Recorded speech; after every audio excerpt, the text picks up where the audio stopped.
야, 한도연, 너 미쳤냐? 학교 복도에 김태훈의 목소리가 울려 퍼졌어요. 주변 학생들이 모두 저를 바라봤죠. 돈도 없는 주제에 체면 차리냐? 벤츠 타고 온 사람이 돈 준다는데 거절해? 너희 집 반지하인 거 소문 다 났어. 너네 엄마는 편의점에서 밤샌다며?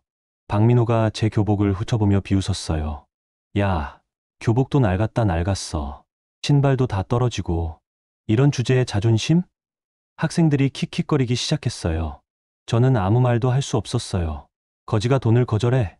정신 좀 차려. 이성진이 제 어깨를 밀쳤어요. 저는 뒤로 비틀거렸죠. 그 순간 눈물이 흘러내렸어요. 수치심과 분노가 뒤섞여 가슴이 터질 것 같았거든요. 하지만 이 녀석들은 몰랐어요. 제가 거절한 그 돈이, 그리고 그 검은 차의 주인이 누구인지 말이에요. 안녕하세요. 저는 한도연입니다. 지금은 의과대학에 다니고 있지만 그때는 그저 평범한 고등학교 3학년 학생이었죠. 제가 오늘 들려드릴 이야기는 그해 초겨울에 일어난 일입니다. 단 한 번의 선택이 제 인생을 어떻게 바꿔놓았는지 지금 생각해도 신기해요. 사실 그때까지만 해도 저는 특별할 것 없는 학생이었거든요. 성적은 중상위권, 가정 형편은 넉넉하지 않았고 장래희망은 막연하게 의사가 되고 싶다는 정도였죠. 그날은 유독 추웠습니다. 12월 중순쯤이었을까요? 아침부터 찬바람이 뼈를 시게 만들더니 오후가 되자 영하로 떨어졌어요. 학교에서 보충 수업을 마치고 집으로 돌아가던 길이었는데 교복 위에 얇은 패딩 하나로는 추위를 막기에 역부족이었죠. 정동 사거리에서 내려서 골목길로 접어드는데 발밑에 얼어붙은 낙엽들이 바싹거렸어요. 가로등 불빛이 하얗게 서리는 모습을 보니 정말 겨울이 온 것 같았죠. 버스 정류장까지 가는 골목길에는 차가운 바람이 매섭게 불고 있었어요. 정류장 앞에는 퇴근하는 사람들이 길게 줄을 서 있었습니다. 검은색 롱패딩을 입은 직장인들, 장바구니를 든 아주머니들, 교복을 입은 학생들까지 모두들 목도리를 깊숙이 당기고 발을 동동 구르며 버스를 기다리고 있었어요. 입에서 나오는 하얀 입김이 금세 사라지는 것을 보니 정말 춥다는 걸 실감했죠. 저도 가방끈을 꽉 잡고 줄 뒤쪽에 서 있었어요. 손톱 끝이 시려서 주머니에 손을 넣었다 뺐다 하면서 버스가 오기를 기다렸죠. 다른 사람들처럼 핸드폰을 꺼내서 시간을 확인해 보니 오후 6시 반이었어요. 그때였습니다. 갑자기 앞쪽에서 둔탁한 소리가 들렸어요. 무언가 무거운 것이 바닥에 떨어지는 듯한 소리였죠. 사람들이 웅성거리기 시작했어요. 줄 맨 앞에 서 있던 할아버지 한 분이 그대로 바닥에 주저앉으셨습니다. 어머, 할아버지가 쓰러지셨어요. 한 아주머니가 날카로운 목소리로 소리쳤지만 사람들은 어쩔 줄 모르고 멀찌감치 물러서기만 했습니다. 30명 정도 되는 사람들이 모두 당황한 표정으로 서로를 바라보며 수근거렸어요. 어떻게 하지? 119 불러야 하는 거 아닌가? 함부로 움직이면 더 위험하다던데. 혹시 일부러 쓰러진 건 아닐까? 요즘 그런 사람들 많다고 하던데. 아니야, 진짜 아픈 것 같은데. 사람들의 목소리가 점점 커졌지만 정작 할아버지께 다가가는 사람은 아무도 없었어요. 모두들 스마트폰만 들여다보거나 서로 눈치만 보고 있었죠. 할아버지는 회색 털코트를 입고 계셨는데 그 코트가 젖은 보도블록 위에서 서서히 더러워지고 있었어요. 얼굴은 새파랗게 질려 있었고 거친 숨소리가 찬 공기 속에서 하얀 입김으로 피어올랐죠. 검은색 중절모가 옆으로 굴러가 있었고 안경도 비뚤어져 있었어요. 저도 처음엔 어떻게 해야 할지 몰랐습니다. 18살 고등학생이 할 수 있는 일이 무엇인지 막막했거든요. 하지만 할아버지의 떨리는 손을 보는 순간 가만히 서 있을 수가 없었어요. 아버지도 없이 자란 저에게는 할아버지라는 존재 자체가 낯설면서도 소중하게 느껴졌죠. 저기, 잠깐만요. 저는 사람들을 헤치고 할아버지 앞으로 다가갔습니다. 운동화가 젖은 보도블록에 미끄러질 뻔했지만 재빨리 중심을 잡고 할아버지 옆에 무릎을 꿇었어요. 추위 때문인지 손이 덜덜 떨렸지만 최대한 침착하게 할아버지의 어깨를 살짝 흔들었죠. 할아버지, 괜찮으세요? 어디가 아프신가요? 할아버지가 천천히 눈을 뜨셨습니다. 흐리멍텅한 눈동자였지만 제 얼굴을 보시려고 애쓰고 계시더라고요. 주름진 손으로 가슴 쪽을 움켜잡으시면서 힘겹게 말씀하셨어요. 가슴이 너무 아프다. 숨이. 목소리가 가늘고 떨렸습니다. 심장 쪽에 문제가 있는 것 같았어요. 이럴 때는 빨리 병원에 가야 한다고 보건 시간에 배웠거든요. 119를 부르면 시간이 오래 걸릴 것 같았어요. 119 부르는 것보다 택시가 더 빠를 것 같아요. 제가 택시 잡아드릴게요. 저는 재빨리 일어나서 도로 쪽으로 뛰어갔습니다. 다행히 멀지 않은 곳에서 빈 택시 한 대가 지나가고 있었어요. 손을 번쩍 들어 택시를 세웠죠. 운전석 유리창에 김이 서려 있는 걸 보니 택시 안도 따뜻할 것 같았어요. 택시 기사님이 창문을 내리셨습니다. 50대 정도 되어 보이는 분이었는데 친근한 얼굴이셨어요. 학생, 어디 가려고? 아저씨, 할아버지가 쓰러지셨어요. 병원에 가야 하는데 도와주실 수 있나요? 기사님이 심각한 표정으로 고개를 끄덕이시더니 차에서 내리셨어요. 어디 계시나? 빨리 모셔오게. 저는 할아버지한테 돌아가서 조심스럽게 부축했습니다. 다른 사람들도 이제야 도움을 주려고 했지만 이미 택시가 와 있다고 말씀드리자 모두들 안도의 표징을 지으셨어요. 할아버지, 천천히 일어나세요. 병원에 모셔다 드릴게요. 할아버지는 저를 의지해서 간신히 일어나셨습니다. 생각보다 가벼우셨어요. 키도 저보다 작으셨고 마른 체격이셨죠. 택시까지 걸어가면서 할아버지가 작은 목소리로 말씀하셨어요. 고맙다. 정말 고맙다. 이런 추위에. 목소리에 진심이 담겨 있었어요. 저는 괜찮다고 말씀드리면서 할아버지를 택시에 태워드렸죠. 택시 안은 정말 따뜻했어요. 히터가 잘 나오고 있었거든요. 저는 할아버지 옆에 앉았고 기사님이 어느 병원으로 갈지 물어보셨어요. 저는 가장 가까운 대학병원 응급실로 가달라고 했어요. 할아버지, 혹시 가족분한테 연락드려야 하지 않을까요? 핸드폰 있으시면. 하지만 할아버지는 천천히 고개를 저으셨습니다. 괜찮다. 혼자. 할 수 있어. 가족들은 멀리 있어서 목소리가 점점 작아지고 있었어요. 저는 걱정이 되어서 할아버지 손을 꽉 잡았습니다. 차가웠던 손이 조금씩 따뜻해지는 것 같았죠. 택시가 달리면서 창밖으로 지나가는 가로등 불빛들이 할아버지 얼굴을 번갈아 비췄어요. 병원에 도착했을 때 택시비는 12,000원이었습니다. 저는 주저없이 지갑을 꺼냈어요. 그 안에 있던 돈이 전부였지만 망설이지 않았죠. 점심도 굶고 아껴둔 돈이었는데 이상하게 아깝지가 않았어요. 응급실은 밝고 따뜻했어요. 간호사 선생님들이 휠체어를 가져와서 할아버지를 모셔갔습니다. 저는 접수 창구에서 할아버지 보호자로 이름을 적었어요. 다른 가족이 오실 때까지는 제가 있어드려야 할 것 같았거든요. 1시간쯤 지났을까요? 젊은 의사 선생님이 나오셔서 말씀하셨어요. 다행히 큰 문제는 없으시고 과로와 추위로 인한 일시적인 흉통이셨습니다. 좀 더 지켜본 후에 귀가하셔도 될 것 같아요. 그제서야 정말 안심이 되었습니다. 할아버지도 의식이 많이 돌아오셨고 얼굴에도 혈색이 돌아왔더라고요. 고맙다. 정말 고마워. 내 이름이 뭐니? 한도연이라고 해요. 도연이구나. 착한 아이로구나. 할아버지가 제 손을 꽉 잡으시면서 눈물을 글썽이셨어요. 그 순간 저도 모르게 가슴이 뭉클해졌습니다. 집으로 돌아가는 마지막 버스 안에서 창밖을 바라보며 생각했어요. 오늘 용돈을 다 써버렸지만 전혀 후회되지 않았거든요. 오히려 뭔가 따뜻한 기분이었죠. 그때는 몰랐습니다. 그 할아버지가 누구신지, 그리고 그분이 제 인생을 어떻게 바꿔놓으실지 말이에요. 집에 도착한 건 밤 9시가 넘어서였어요. 반지하 계단을 내려가면서 발걸음이 무거웠죠. 용돈을 다 써버린 것도 그렇고 어머니께 뭐라고 말씀드려야 할지 고민이 되었거든요. 현관 앞에 서서 열쇠를 꺼내는데 안에서 뭔가 지글지글 볶는 소리가 들렸어요. 어머니가 늦은 저녁을 준비하고 계신 모양이었죠. 문을 열자 따뜻한 공기와 함께 김치볶음밥 냄새가 났어요. 도연아, 늦었네. 어디 갔었니? 어머니 윤정희 씨는 앞치마를 두른 채로 부엌에서 고개를 내밀었어요. 42살이지만 실제 나이보다 훨씬 늙어 보이셨죠. 하루 종일 식당에서 일하시고 저녁에는 편의점 야간 근무를 하시는 탓에 항상 지쳐 보이셨어요. 응, 잠깐 일이 있어서. 저는 가방을 소파에 놓고 손을 씻으러 갔어요. 거울에 비친 제 얼굴도 왠지 어둡게 보였죠. 용돈 얘기를 어떻게 꺼내야 할지 계속 고민하면서 식탁으로 갔어요. 식탁 위에는 김치볶음밥 한 그릇과 계란 후라이, 그리고 김 몇 조각이 전부였어요. 어머니는 늘 이렇게 간단하게 차려주셨는데 그래도 정성이 가득 담긴 밥상이었죠. 냉장고에서 찬 보리차를 꺼내 컵에 따라 주시면서 어머니가 물어보셨어요. 오늘 하루 어땠니? 학교에서 특별한 일 있었어? 어머니는 언제나 저의 하루 이야기를 들어주셨어요. 아무리 피곤하셔도 저와 함께하는 이 시간만큼은 소중히 여기셨거든요. 저도 어머니와 이런 시간을 보내는 게 좋았어요. 세상에서 가장 편안한 순간이었죠. 응, 그냥 평범했어. 그런데 저는 숟가락을 들다가 말고 머뭇거렸어요. 어떻게 시작해야 할지 모르겠더라고요. 어머니가 제 표정을 보시고는 걱정스러운 눈빛을 보내셨어요. 왜 그래? 무슨 일 있었니?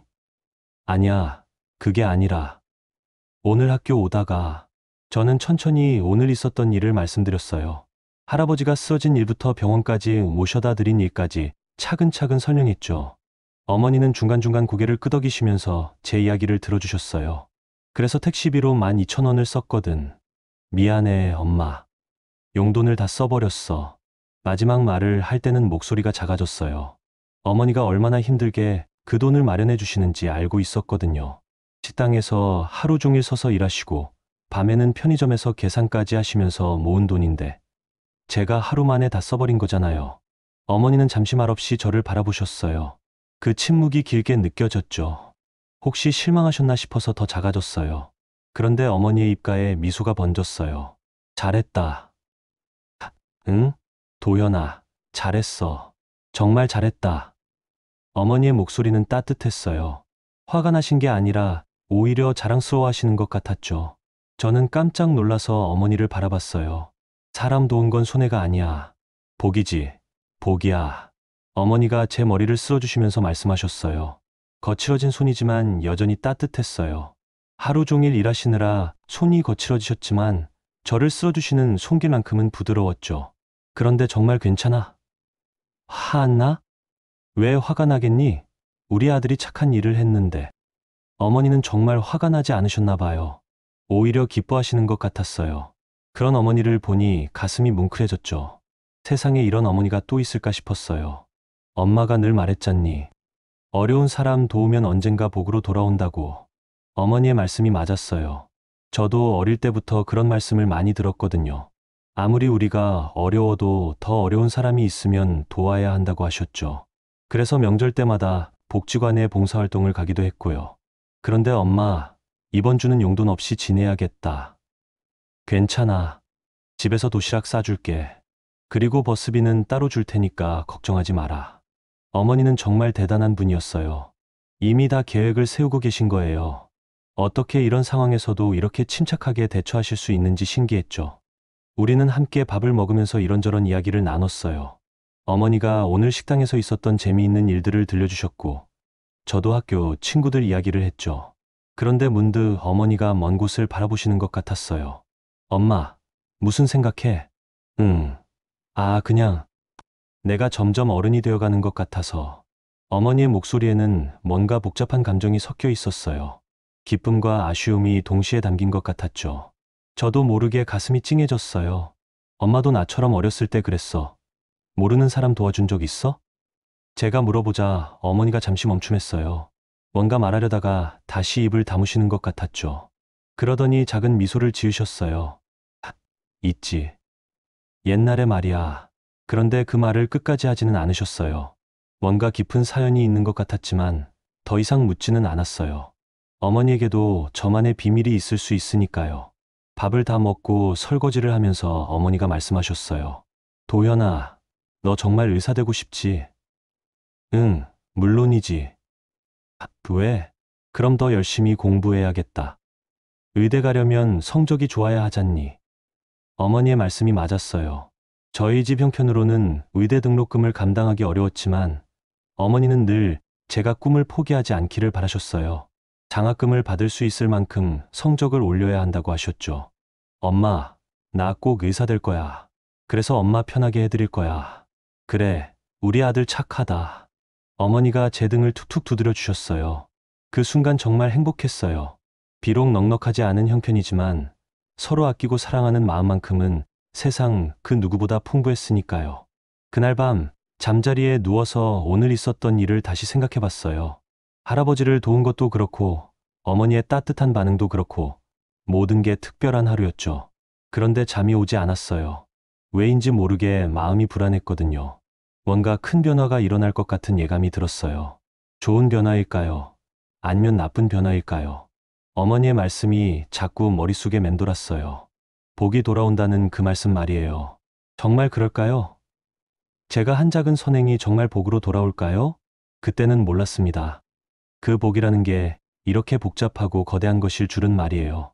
그리고 그 복 속에 이렇게 큰 비밀이 숨어 있을 줄은 더더욱 몰랐죠. 창밖으로 찬바람이 불어왔어요. 겨울이 깊어지고 있었죠. 저는 이불을 목까지 당기고 잠들려고 했어요. 내일도 평범한 하루가 되기를 바라면서 말이에요. 하지만 그 바람은 이루어지지 않았습니다. 다음 날 아침은 평소보다 더 추웠어요. 영하 5도까지 떨어진다는 일기예보를 들었는데 정말 그 정도는 되는 것 같았죠. 어머니가 싸주신 도시락을 가방에 넣고 집을 나섰어요. 용돈이 없어서 버스비만 받아 나왔거든요. 학교까지 가는 길은 언제나와 같았어요. 골목을 지나고 큰 길로 나와서 버스를 타고 세정거장을 가면 학교였죠. 버스 안에서는 어제 일을 다시 생각해 봤어요. 할아버지는 잘 계실까? 병원에서 무사히 집에 가셨을까? 학교에 도착해서 버스에서 내리는데 뭔가 이상했어요.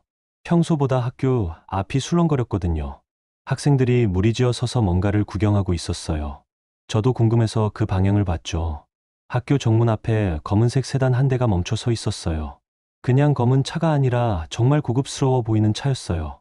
번호판을 보니 서울 지역 번호였고 차체가 반짝반짝 빛났죠.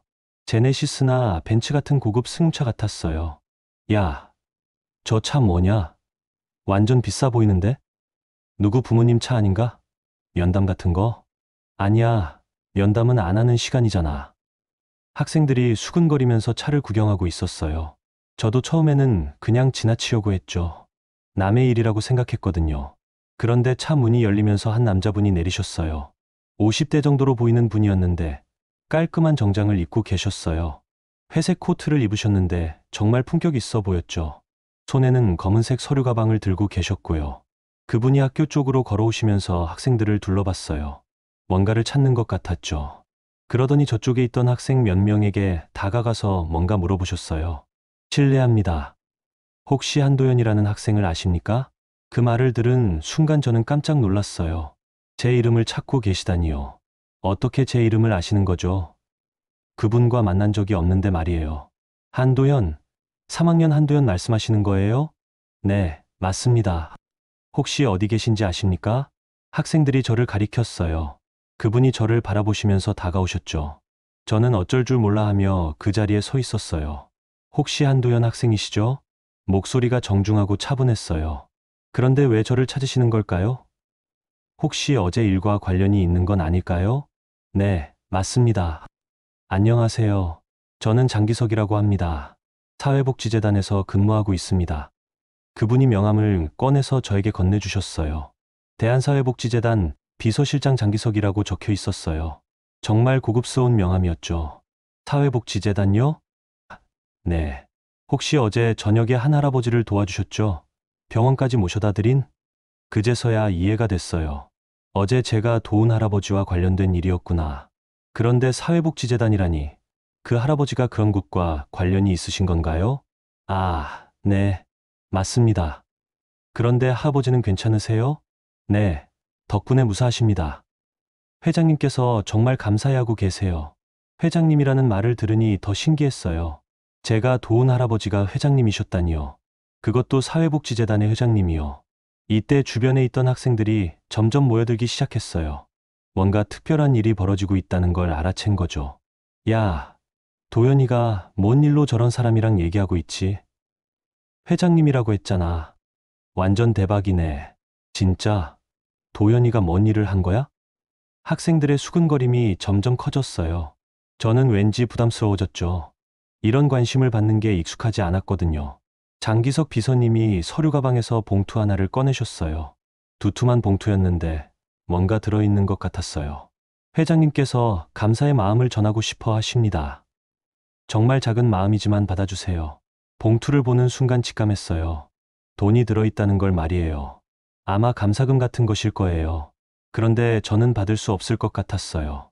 죄송하지만 받을 수 없을 것 같아요. 제 대답에 장기석 비서님이 놀란 표정을 지으셨어요. 아마 거절할 거라고는 생각하지 못하셨나 봐요. 왜요? 정말 마음에서 우러나는 감사 인사인데요. 저는 보답을 바라고 도운 게 아니거든요. 그냥 당연한 일을 했을 뿐이에요. 주변에서 보던 학생들이 웅성거리기 시작했어요. 야, 도현이 미쳤나? 돈을 안 받는다고? 저 봉투 얼마나 들었을 것 같아. 완전 두툼한데? 나 같으면 바로 받겠다. 저런 기회가 어디 있어? 특히 우리 반 김태훈이라는 학생이 큰 소리로 말했어요. 야, 한도현, 너 정신 나갔냐? 저런 돈을 안 받아? 김태훈은 평소에 저를 별로 좋게 보지 않던 아이였어요. 집이 좀 잘 사는 편이어서 저희 같은 형편을 우습게 보곤 했거든요. 돈이 얼마나 필요한지 모르나? 가난한 주제에 무슨 체면이야? 김태훈의 말이 저를 자극했어요. 가난하다는 게 잘못된 건 아니잖아요. 그렇다고 해서 무엇이든 받아야 하는 건 아니고요. 저는 제 신념대로 하는 거예요. 신념? 웃기네. 그냥 돈 없어서 못 산다고 솔직하게 말하면 되잖아. 김태훈이 계속 비꼬는 말을 했어요. 다른 학생들도 킥킥거리기 시작했죠. 저는 얼굴이 빨개졌지만 참았어요. 장기석 비서님이 상황을 보시더니 말씀하셨어요. 학생, 정말 대단하네요. 요즘 같은 세상에 이런 마음을 가진 학생이 있다니. 감사합니다. 그럼 이 봉투는 어떻게 하죠? 회장님께서 꼭 전해드리라고 하셨는데. 저는 잠시 생각해 봤어요. 정말 받지 않는 게 맞을까요? 어머니께서는 뭐라고 하실까요? 하지만 제 마음은 이미 정해져 있었어요. 정말 감사하지만 받을 수 없어요. 대신 회장님께 안부 말씀만 전해주세요. 건강하시라고요.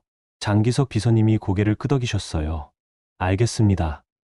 회장님께서 정말 놀라워하실 거예요. 그분이 봉투를 다시 가방에 넣으시면서 말씀하셨어요. 혹시 나중에 도움이 필요하시면 언제든 연락하세요. 제 명함 가지고 계시죠? 네, 감사합니다. 장기석 비서님이 차로 돌아가셨어요. 검은 세단이 조용히 사라지는 것을 보면서 저도 학교 안으로 들어갔죠.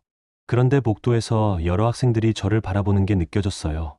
어떤 아이들은 존경하는 눈빛이었고, 어떤 아이들은 이해할 수 없다는 표정이었어요. 도연아, 진짜 대단하다. 나는 절대 못할 것 같은데. 제 친구 민수가 말했어요. 하지만 김태우는 여전히 못마땅한 표정이었죠. 멋있는 척하지 마라. 어차피 나중에 후회할 거야. 그날 하루 종일 학교에서는 이 이야기로 시끄러웠어요. 선생님들도 들으셨는지 몇 분이 저를 불러서 이야기를 나누셨고요. 대부분 칭찬해 주셨지만 몇몇 선생님은 현실적으로 생각해보라고 조언해 주셨어요. 점심시간에는 더 큰 소동이 벌어졌어요. 3학년 전체에 소문이 퍼진 거예요. 어떤 아이들은 제가 한 일이 멋있다고 했고, 어떤 아이들은 바보 같은 일이라고 했어요. 야, 한도현, 너 집에서 뭐라고 할지 궁금하다. 김태훈이 또 비꼬는 말을 했어요. 이번에는 정말 화가 났어요. 그건 내가 걱정할 일이 아니야. 오, 화내네. 가난한 주제에 자존심은 세네. 이때 다른 친구들이 말렸어요. 더 이상 싸우면 안 될 것 같았거든요. 저도 참았어요. 김태훈 같은 아이와 싸워봐야 좋을 게 없으니까요. 하지만 마음속으로는 계속 생각했어요. 제가 한 선택이 정말 옳은 걸까? 어머니께서는 뭐라고 하실까? 혹시 실망하시지는 않을까? 그리고 또 다른 생각도 들었어요. 그 회장님은 정말 누구실까? 왜 저한테 그렇게 고마워하시는 걸까? 그냥 길에서 도운 것뿐인데 이렇게까지 하실 필요가 있나? 오후 수업 시간에도 집중이 안 됐어요. 자꾸 아침에 있었던 일이 생각났거든요. 그 검은 차, 장기석 비서님, 그리고 두툼한 봉투까지.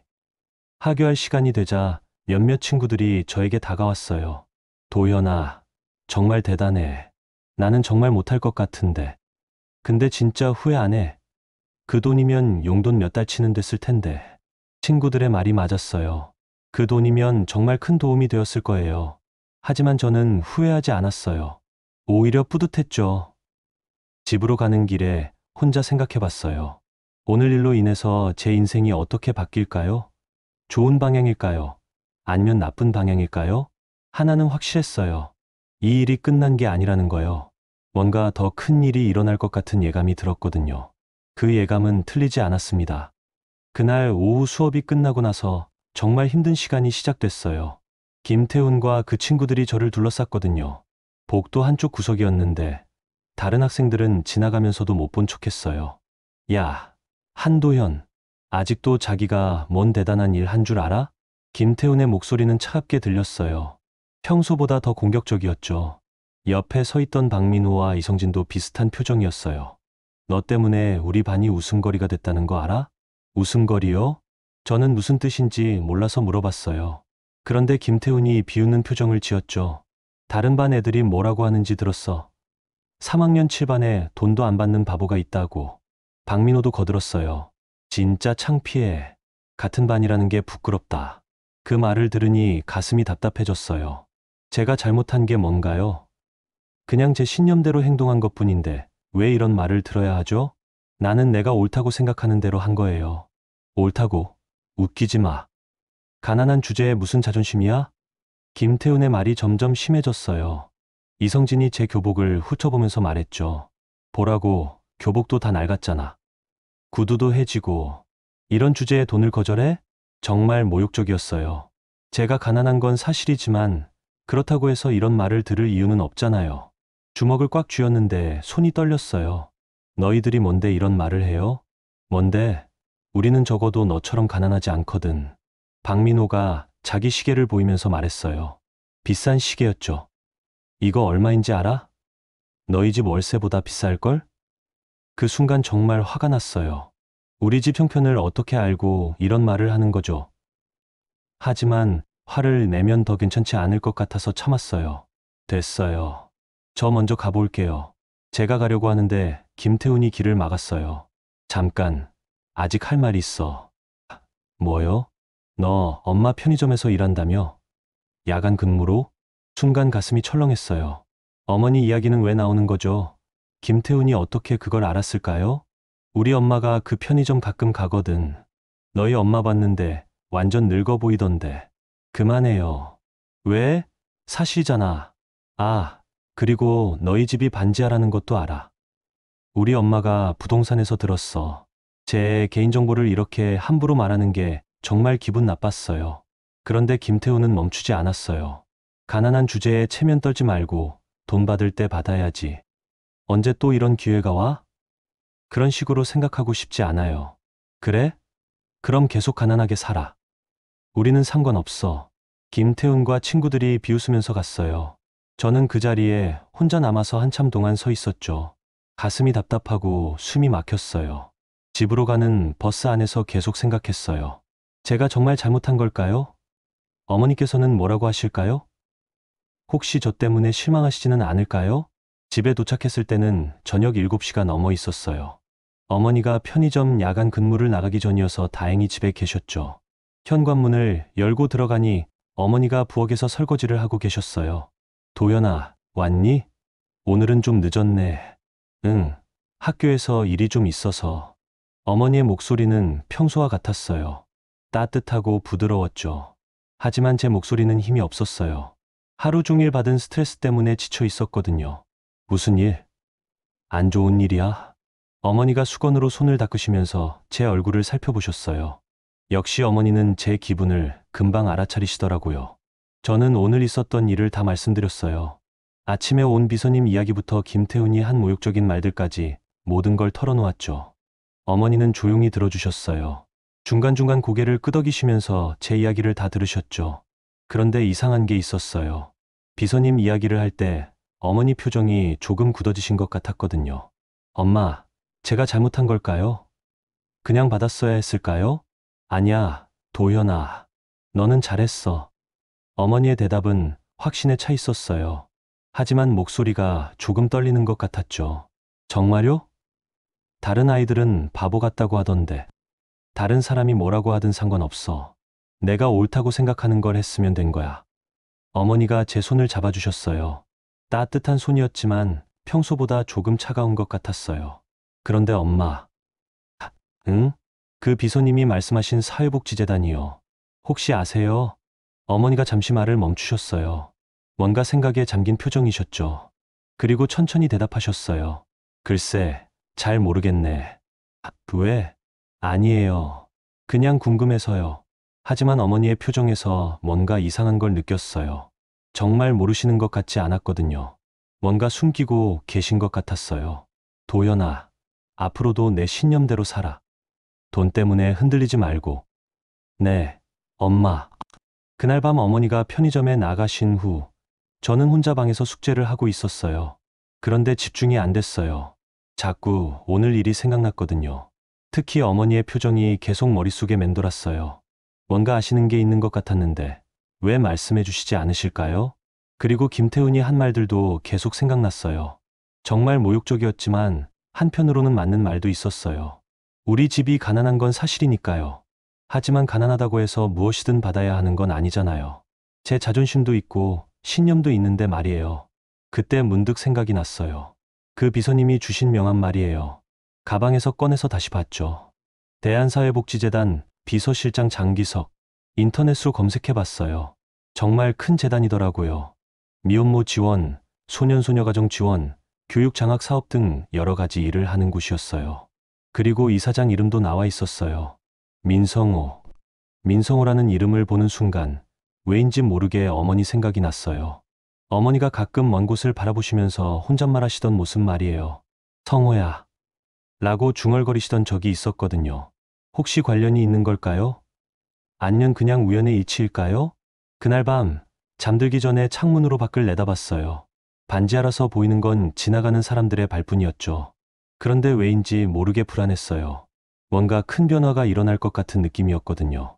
어머니가 새벽에 편의점에서 돌아오시는 소리를 들었어요.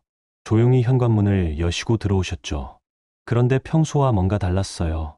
한숨을 쉬시는 소리가 들렸거든요. 다음 날 아침에도 어머니는 평소와 같으셨어요. 따뜻한 아침밥을 차려주시고 도시락도 싸주셨죠. 하지만 어딘가 마음이 무거워 보이셨어요. 엄마, 괜찮으세요? 응. 왜? 뭔가 기분이 안 좋아 보이시는데. 아니야. 그냥 좀 피곤해서 그래. 어머니가 웃으시면서 대답하셨지만 그 웃음이 억지스러워 보였어요. 학교에 가는 길에 생각해 봤어요. 어머니가 뭔가 숨기고 계신 게 맞는 것 같았어요. 그리고 그 비밀이 어제 온 비서님과 관련이 있을지도 모른다는 생각이 들었죠. 학교에 도착하니 또 다른 소문이 돌고 있었어요. 누군가 인터넷 커뮤니티에 제 이야기를 올렸다는 거예요. 고등학생이 재벌 감사금 거절이라는 제목으로 말이에요. 이제 정말 돌이킬 수 없는 지경까지 온 것 같았어요. 제 작은 선택이 이렇게 큰 파장을 일으킬 줄은 몰랐거든요. 하지만 저는 후회하지 않았어요. 오히려 더 확신이 들었죠. 제가 한 선택이 옳다는 걸 말이에요. 그리고 한 가지 더 확실해진 게 있었어요. 이 일이 여기서 끝나지 않을 거라는 거요. 뭔가 더 큰 진실이 숨어 있고 그 진실이 곧 밝혀질 것 같았거든요. 그때 저는 몰랐었어요. 제가 학교에서 평범한 하루를 보내는 동안 한 노인이 얼마나 큰 충격을 받고 있었는지 말이에요. 나중에야 알게 된 이야기지만 그날 오후 민성호 회장님에게는 인생이 뒤바뀌는 순간이었다고 해요. 장기석 비서님이 회장실로 돌아간 건 오후 2시쯤이었다고 들었어요. 30층 높이의 재단 빌딩 최상층, 넓은 유리창으로 서울 시내가 한눈에 보이는 그 방에서 일어난 일이었죠.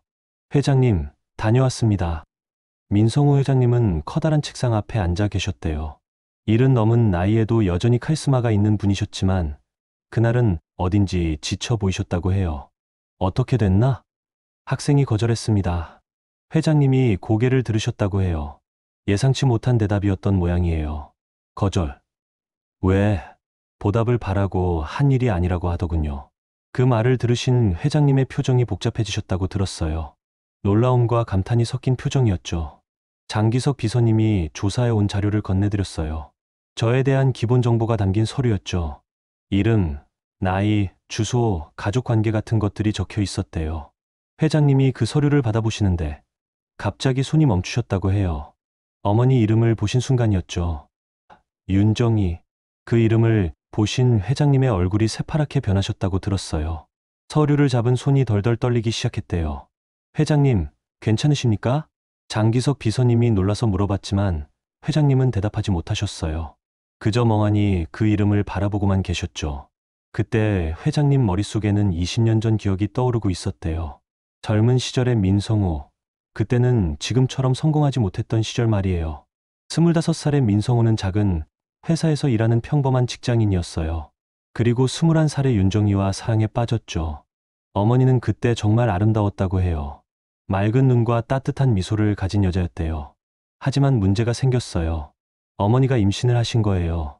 아직 결혼할 준비도 안 된 나이였고 성호 씨 집안에서는 반대가 심했죠.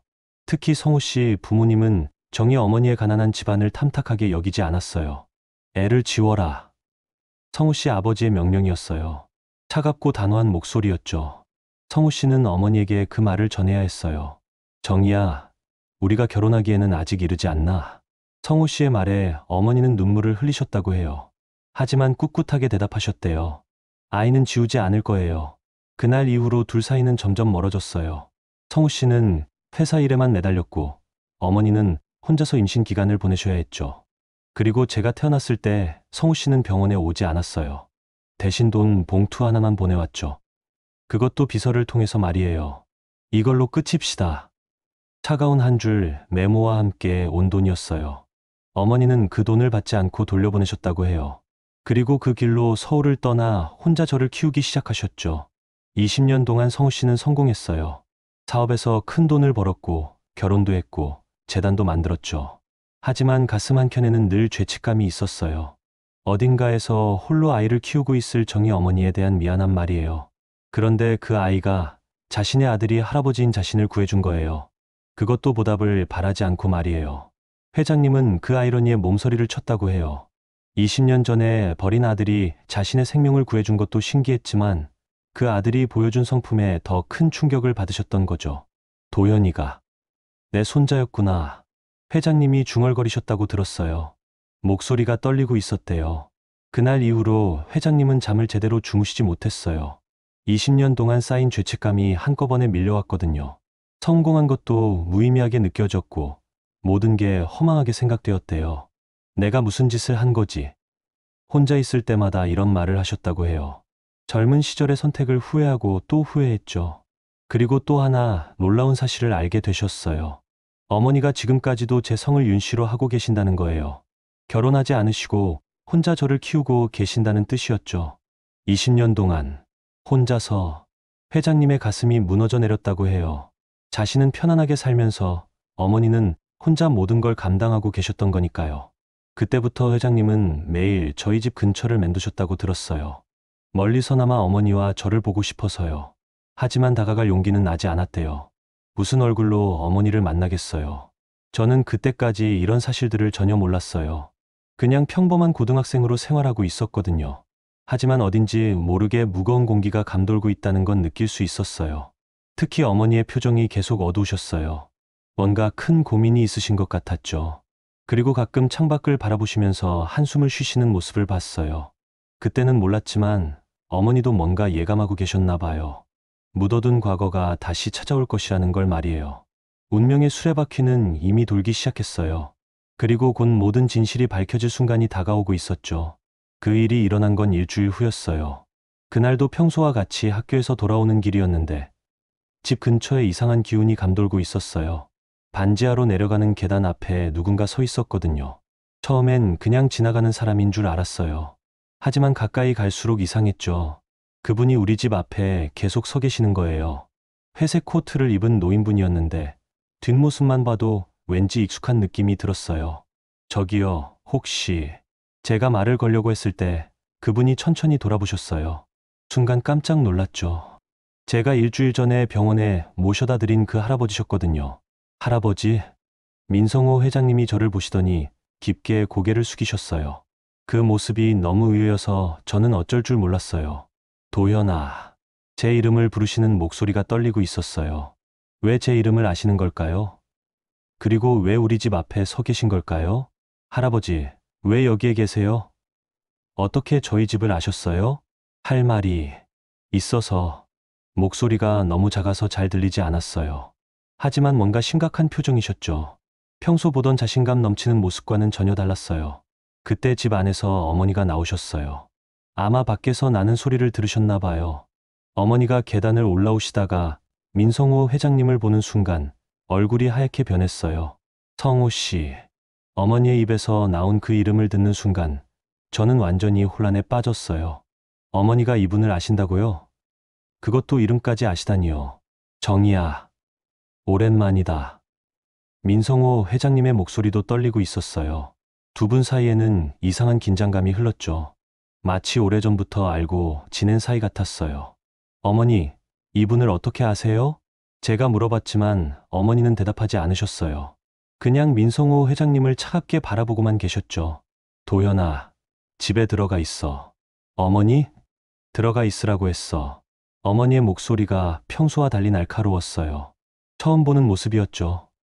저는 어쩔 수 없이 집 안으로 들어갔지만 문을 살짝 열어두고 박 상황을 지켜봤어요. 뭐하러 왔어요? 어머니의 질문이 차갑게 들렸어요. 용서를 구하려고. 지금 와서요? 늦었다는 걸 알아. 하지만 20년이나 지나서 무슨 용서를 구한다는 거예요? 20년이라는 말을 듣는 순간 저는 더욱 혼란스러워졌어요. 이 두 분이 20년 전부터 알고 지낸 사이라는 뜻이잖아요. 그렇다면 저와는 어떤 관련이 있는 걸까요? 도현이가 내 손자라는 걸 알게 됐어. 손자라고요? 갑자기 머리가 하얗게 변했어요. 제가 이분의 손자라는 말씀이세요? 그렇다면 어머니와 이분은 그래서 뭐요? 이제 와서 손자인 줄 알았다고 찾아오신 거예요? 어머니의 목소리에는 20년 동안 쌓인 원망이 담겨 있었어요. 처음 들어보는 차가운 어조였죠. 미안하다. 정희야. 정말 미안해. 민성호 회장님이 무릎을 꿇으셨어요. 그 모습을 보는 순간 저는 정말 놀랐어요. 그렇게 당당해 보이던 분이 무릎을 꿇고 계시다니요. 일어나세요. 어머니가 차갑게 말씀하셨어요. 용서받을 때까지 일어나지 않겠어. 그럼 계속 거기 있으세요. 저는 들어갑니다. 어머니가 돌아서서 집 안으로 들어오셨어요. 얼굴이 창백하셨고 눈가가 빨갛게 되어 있었어요. 울고 계신 거였죠. 어머니, 도현아, 아무것도 묻지 마. 어머니가 방으로 들어가셨어요. 저는 혼자 거실에 앉아서 밖을 내다봤죠. 민성호 회장님이 여전히 무릎을 꿇고 계셨어요. 그날 밤 내내 잠이 오지 않았어요. 머릿속이 복잡했거든요. 제가 그분의 손자라는 게 사실이라면 어머니와 그분 사이에 무슨 일이 있었던 걸까요? 예, 어머니는 그렇게 차가우신 걸까요? 다음 날 아침 밖을 내다보니 민성호 회장님이 여전히 그 자리에 계셨어요. 밤새 그곳에서 기다리신 모양이었죠. 코트가 이슬에 젖어 있었고 얼굴도 창백해 보이셨어요. 어머니도 창문 너머로 그분을 보고 계셨어요. 복잡한 표정이셨죠. 화가 나신 것도 같고 걱정되시는 것도 같았어요. 어머니, 저분이 정말 제 할아버지세요? 어머니는 대답하지 않으셨어요. 하지만 그 침묵이 대답이었죠. 그럼 아버지는 어디 계세요? 없어. 없다는 게 무슨 뜻이에요? 말 그대로 없다는 뜻이야. 어머니의 목소리가 쓸쓸했어요. 뭔가 깊은 상처가 있으신 것 같았죠. 학교에 가면서도 계속 그 생각을 했어요. 정말 복잡한 상황이었거든요. 제가 도운 할아버지가 제 할아버지라니 이런 우연이 있을 수 있나요? 수업 중에도 집중이 안 됐어요. 자꾸 집 앞에서 무릎 꿇고 계실 할아버지 생각이 났거든요. 아무리 화가 나도 그렇게 나이 드신 분이 밖에서 밤을 새우시는 건 위험하잖아요. 학교 시간이 되자 마음이 급해졌어요. 빨리 집에 가서 상황을 확인하고 싶었거든요. 버스를 타고 집으로 가는 내내 불안했어요. 집에 도착해보니 정말 놀라운 광경이 펼쳐져 있었어요. 하늘에서 비가 내리기 시작했는데 민성호 회장님이 여전히 그 자리에서 무릎을 꿇고 계셨거든요. 온몸이 비에 젖고 계셨어요. 이건 아니었어요. 아무리 복잡한 사연이 있어도 이렇게 나이 드신 분이 비를 맞으면서까지 무릎을 꿇고 계시는 건 말이 안 됐거든요. 저는 집에서 우산을 가져와서 할아버지 머리 위로 받쳐드렸어요. 할아버지, 이러시면 안 돼요. 감기 걸리세요. 고맙다. 도현아, 일어나세요. 제가 어머니와 얘기해 볼게요. 아니다. 용서받을 때까지 여기 있을 거야. 할아버지의 목소리에는 강한 의지가 담겨 있었어요. 정말 용서받을 때까지 그 자리를 떠나지 않겠다는 듯이 말이에요. 할아버지, 어머니와 무슨 일이 있었던 거예요? 나중에 다 얘기해 줄게. 그때 집 안에서 어머니가 나오셨어요. 창문으로 저희를 보고 계셨던 모양이에요. 어머니의 얼굴에도 복잡한 감정이 섞여 있었어요. 어머니가 계단을 올라오시면서 말씀하셨어요. 들어오세요. 민성호 회장님이 고개를 들으셨어요. 정말인가? 이렇게 비 맞으면서 있을 순 없잖아요. 어머니의 목소리는 여전히 차가웠지만 조금 누그러진 것 같았어요. 아마 할아버지가 비를 맞는 모습을 보고 마음이 약해지신 것 같았어요. 하지만 아직 용서한 건 아니에요. 알고 있어. 할아버지가 천천히 일어나셨어요. 하루 종일 무릎을 꿇고 계셔서 그런지 다리를 절뚝거리셨어요. 저는 할아버지를 부축해서 집 안으로 모셨죠. 좁은 거실에 세 사람이 앉아 있는 모습이 어색했어요. 어머니는 여전히 차가운 표정이셨고 할아버지는 조심스러워 보이셨어요. 저는 그 사이에서 뭐라고 말해야 할지 몰랐죠. 이제 얘기해 주세요. 정확히 무슨 일이 있었던 건지. 제가 물어보자 두 분이 서로를 바라보셨어요. 긴 침묵이 흘렀죠. 그리고 할아버지가 입을 여셨어요. 도현아, 나는 내 친할아버지야. 결국 진실이 밝혀지는 순간이었어요. 하지만 이건 끝이 아니라 시작이었죠. 더 큰 이야기가 기다리고 있었거든요. 그 진실을 듣는 순간 저는 아무 말도 할 수 없었어요. 머릿속이 하얗게 변했거든요. 제가 그동안 아버지 없는 아이라고 생각하며 살아왔는데 알고 보니 할아버지가 계셨다니요. 그것도 제가 직접 구해드린 그분이요. 할아버지는 천천히 모든 걸 설명해 주셨어요. 20년 전 어머니와의 만남부터 제가 태어났을 때까지, 그리고 왜 어머니를 떠나보내셨는지까지 말이에요. 이야기를 들으면 들을수록 가슴이 답답해졌어요. 그때 나는 겁쟁이였다. 부모님 반대가 무서워서, 체면이 무서워서 정의를 버렸어. 할아버지의 목소리에는 20년 동안 쌓인 후회가 묻어 있었어요. 어머니는 여전히 차갑게 듣고만 계셨죠. 이제 와서 후회해도 늦었어요. 어머니의 말이 할아버지 가슴을 찔렀나 봐요. 고개를 푹 숙이셨거든요. 그런데 그때 갑자기 할아버지 휴대폰이 울렸어요. 급한 전화인 것 같았죠. 할아버지가 전화를 받으시는데 표정이 점점 굳어지셨어요. 네, 알겠습니다. 내일 오후에 만나죠. 전화를 끊으신 할아버지의 얼굴이 창백해져 있었어요. 무슨 일이세요? 제가 물어보자 할아버지가 한숨을 쉬셨어요. 기자가 우리 일을 알아냈나 봐. 기자요? 탐사기자 박태주라는 사람인데 나에 대해 취재하고 있었던 모양이야. 박태주라는 이름을 듣는 순간 할아버지 표정이 더욱 어두워지셨어요. 좋지 않은 사람인 모양이었죠. 그날 밤 할아버지는 우리 집에서 주무셨어요. 어머니가 허락하신 건 아니었지만 그렇다고 밖으로 내보낼 수도 없었거든요. 좁은 거실에 이불을 깔고 주무셨는데 밤새 뒤척이시는 소리가 들렸어요. 다음날 오후 정말 놀라운 일이 벌어졌어요. 학교에서 돌아오는 길에 동네가 완전히 시끄러웠거든요. 기자들이 몰려와 있었어요. 저기 한도연이다.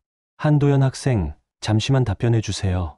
갑자기 여러 기자들이 저에게 달려들었어요. 플래시가 터지고 마이크가 제 앞으로 쏟아졌죠. 무슨 일인지 전혀 몰랐거든요. 민성호 회장과 어떤 관계인가요? 정말 할아버지가 맞습니까? 어머니께서는 뭐라고 하시던가요? 기자들의 질문이 쏟아졌지만 저는 아무 대답도 할 수 없었어요. 너무 당황스러웠거든요. 어떻게 이런 일이 알려진 걸까요? 겨우 집에 들어갔는데 안에서는 더 큰 소동이 벌어지고 있었어요. 어머니와 할아버지가 심각한 얼굴로 앉아 계셨고 낯선 남자가 한 명 더 있었어요. 도현아, 왔구나.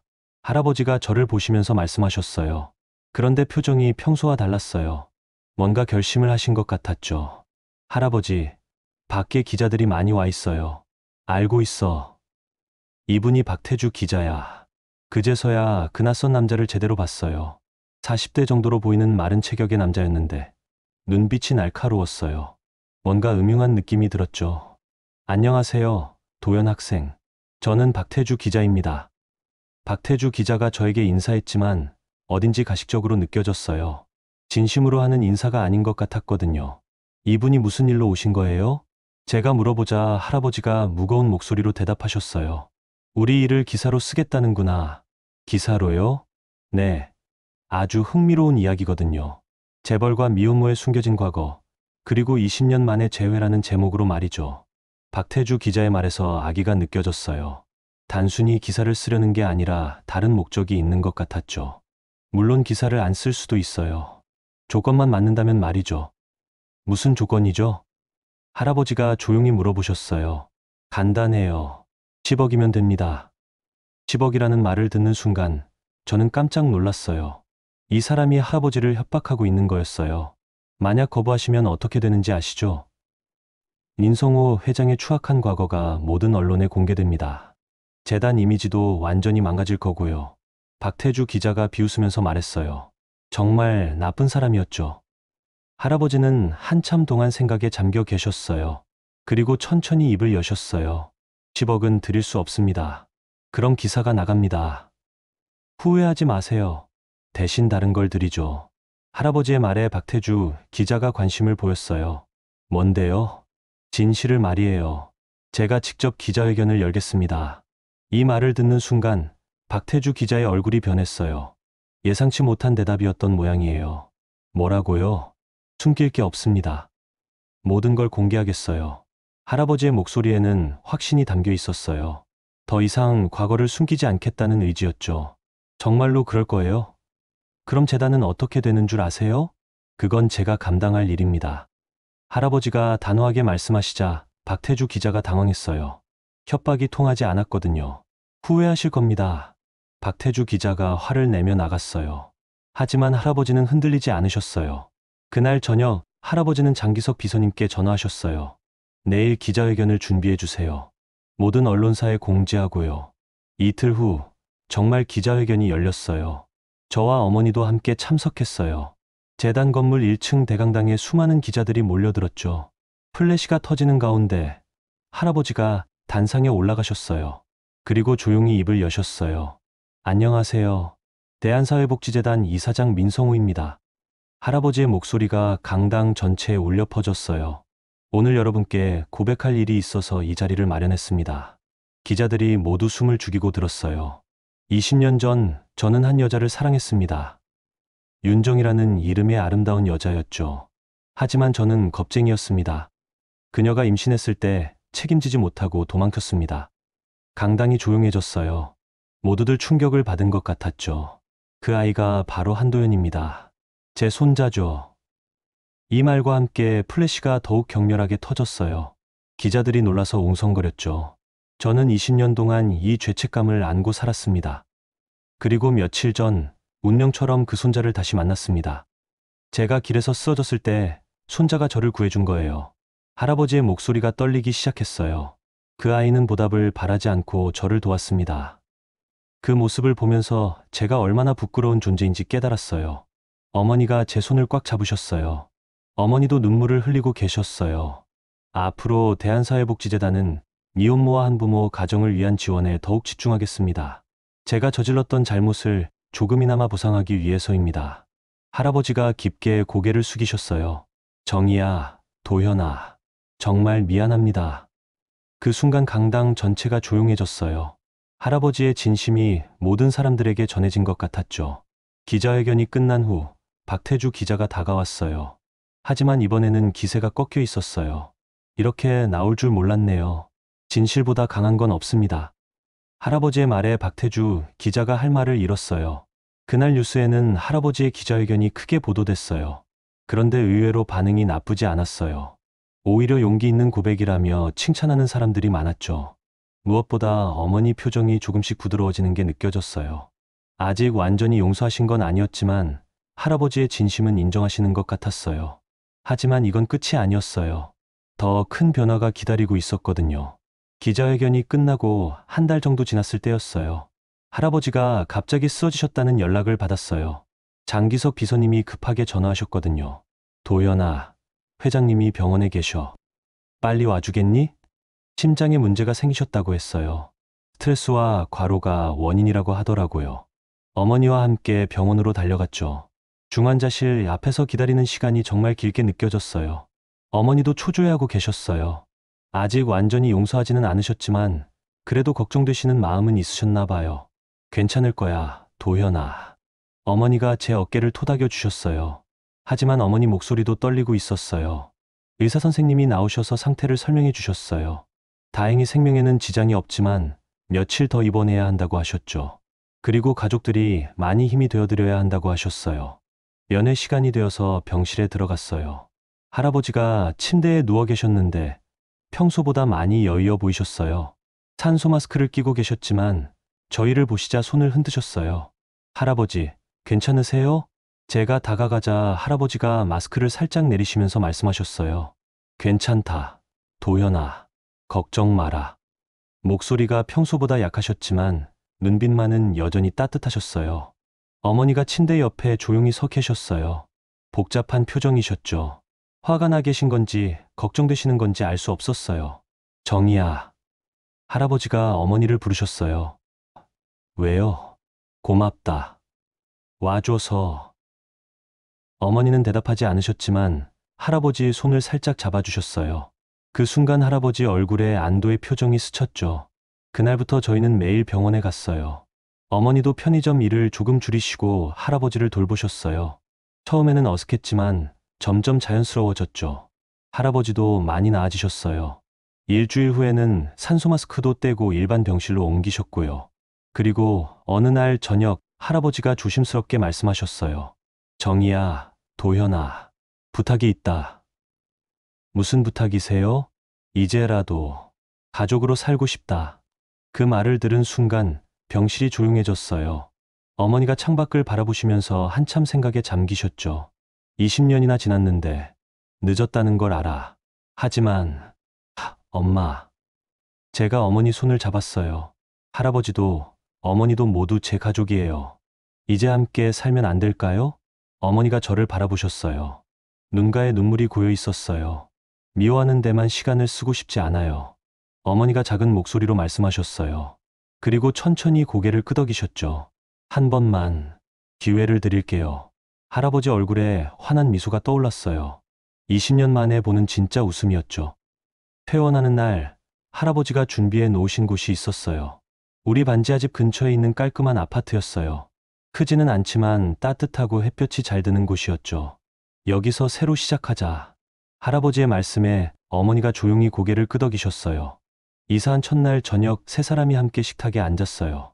어머니가 정성스럽게 차려주신 밥상이었죠.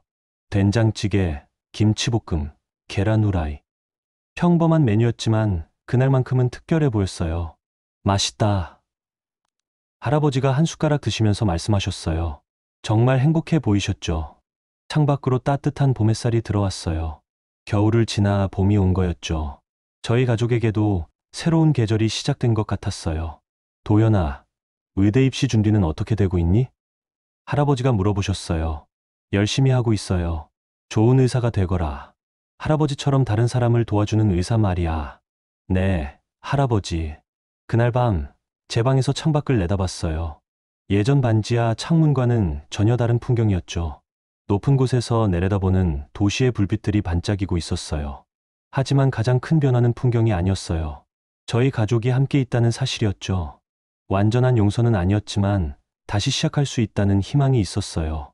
그때부터 정말 많은 것들이 바뀌었어요. 할아버지는 재단 일을 줄이시고 저희와 더 많은 시간을 보내셨어요. 어머니도 편의점 야간 근무를 그만두시고 낮 시간에만 일하게 되셨죠.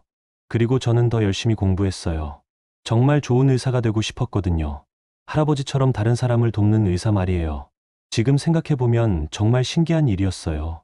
길에서 쓰러진 한 할아버지를 도운 것이 제 인생을 완전히 바꿔놓았으니까요. 그때 용돈을 아끼려고 그냥 지나갔다면 어떻게 되었을까요? 아마 저희는 영영 만나지 못했을지도 모르죠. 할아버지는 계속 죄책감에 시달리셨을 것이고 어머니는 원망을 안고 사셨을 거예요. 그리고 저는 아버지 없는 아이로만 살았겠죠. 하지만 운명은 정말 묘한 것 같아요. 가장 절망적인 순간에 희망이 찾아오더라고요. 봄이 깊어갈 무렵 할아버지가 말씀하셨어요. 선행은 돌고 돌아서 자신에게 돌아온다.